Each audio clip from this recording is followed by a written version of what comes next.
हर हर महादेव। ओम नमः शिवाय। 8वां अध्याय। बुधवार और बृहस्पतिवार व्रत की कथा। भगवान शंकर बोले, हे सनत कुमार, अब मैं तुम्हें पाप को हरने वाले बुध तथा बृहस्पतिवार व्रत को बताता हूँ, जिन्हें श्रद्धा के साथ करने से प्राणी उत्तम सिद्धि को प्राप्त कर सकता है।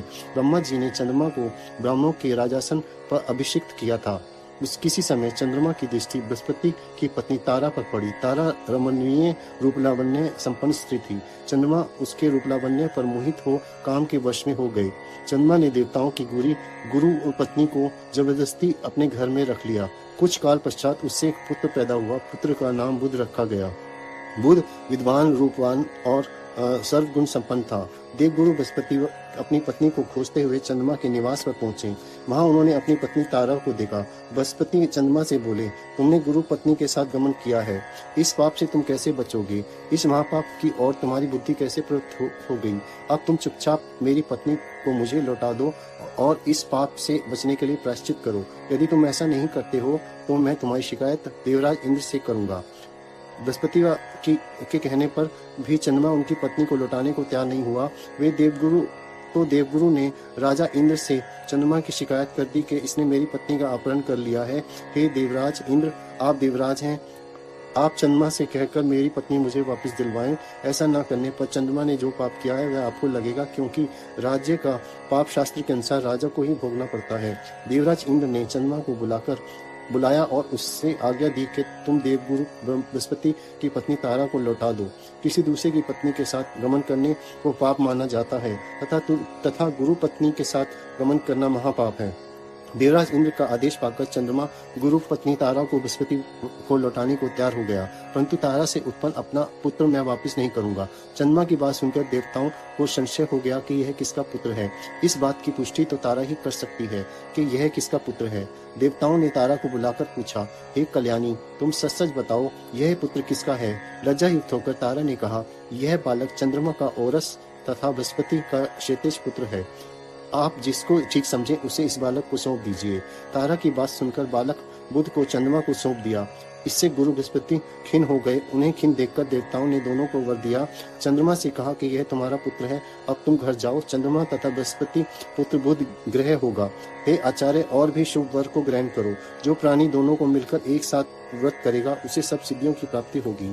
भगवान शिव के प्रिय मास सावन में जो लोग बुध और गुरुवार के दिन अर्चना करेंगे उनके खजाने भरे रहेंगे, उनका क्षय नहीं होगा। नैवेद्य दही भात से दोनों मूर्तियां लिखनी चाहिए। जो दोनों मूर्तियों को झूले पर रखकर अर्चन करता है वह दीर्घायु तथा संपूर्ण गुणों से युक्त पुत्र प्राप्त करता है। पाकशाला में लिखकर अर्चना करने से पाक वृद्धि और देवागार में लिखकर अर्चना करने से देव की दया होती है। सोने के कमरे में लिखकर अर्चना करने से पत्नी का वियोग कभी नहीं होता। इस प्रकार तथा यथा स्थान पर उसका फल प्राप्त होता है। 7 वर्ष तक व्रत करने के पश्चात उसका उद्यापन करना चाहिए। उद्यापन से पहले रात में जागरण करें। सोने की प्रतिमा का निर्माण कर विधि पूर्वक अर्चन करें। षोडश उपचार द्वारा अर्चना कर हवन करें। तिल, घी तथा खीर प्रज्वलित अग्नि में देनी चाहिए। चिंचिड़ा तथा पीपल की समिधाओं से हवन करके पूर्ण आहुति डालनी चाहिए। उसके बाद मामा भांजे को भोजन कराकर अन्य ब्राह्मणों को भोजन कराना चाहिए। ब्राह्मणों को दक्षिण देकर उन्हें हाथ जोड़कर विदा करने के बाद स्वयं भोजन करना चाहिए। इस प्रकार 7 वर्ष तक व्रत करने वाले प्राणी सब इच्छाओं को प्राप्त कर लेता है। जो विद्या की कामना करता है उसे विद्या की प्राप्ति होती है। वह वेदों और शास्त्रों का मर्म जान लेता है। उसे बुद्ध ज्ञान एवं गुरु बृहस्पति गुरुता प्राप्त प्रदान करते हैं। सनत कुमार ने भगवान शंकर से पूछा, आपने पहले मामा और भांजे को भोजन कराने का विधान बताया है, इसका क्या कारण है? भगवान शंकर ने सनत कुमार से कहा, हे सनत कुमार, पहले समय में मामा और भांजा दोनों दरिद्र थे। एक दिन दोनों भोजन के लिए घूमते घूमते एक सुंदर नगर में पहुंच गए।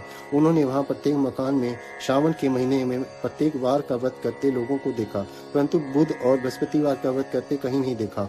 दोनों मामा भांजे ने बहुत समय तक आपस में विचार किया कि सब जगह सूर्य और अन्य वारों का व्रत तो हो रहा है, परंतु बुध और बृहस्पति का गुरु का व्रत तो देखने को कहीं नहीं मिल रहा। अतः हम दोनों बुध और गुरु का व्रत करेंगे तो अच्छा रहेगा, क्योंकि अभी तक किसी ने भी इन दोनों वारों का व्रत किया ही नहीं है। यह अनुच्छिष्ट व्रत है, इसे हम करेंगे। लेकिन विधि विधान न जानने के कारण दोनों संशय में पड़ गए। तब रात्रि में उन्हें विधि विधान का स्वप्न में पता चल गया। स्वप्न से ज्ञात विधि द्वारा दोनों ने इस व्रत को किया। व्रत करने से वे दोनों धन सहने से संपन्न हो गए। 7 वर्ष तक दोनों मामा भांजा व्रत को करते रहे और उन्हें पुत्र पौत्र धन संपदा आदि से संपन्न हो गए। बुध और गुरु बृहस्पति ने प्रत्यक्ष दर्शन देकर उन दोनों को वर दिया कि आप लोगों ने हमारे व्रत का सुविचार किया। आज से जो भी इस व्रत को करेगा और मामा भांजे को पहले भोजन कराएगा वह उत्तम सिद्धियों को प्राप्त करेगा। ओम नमः शिवाय। हर हर महादेव।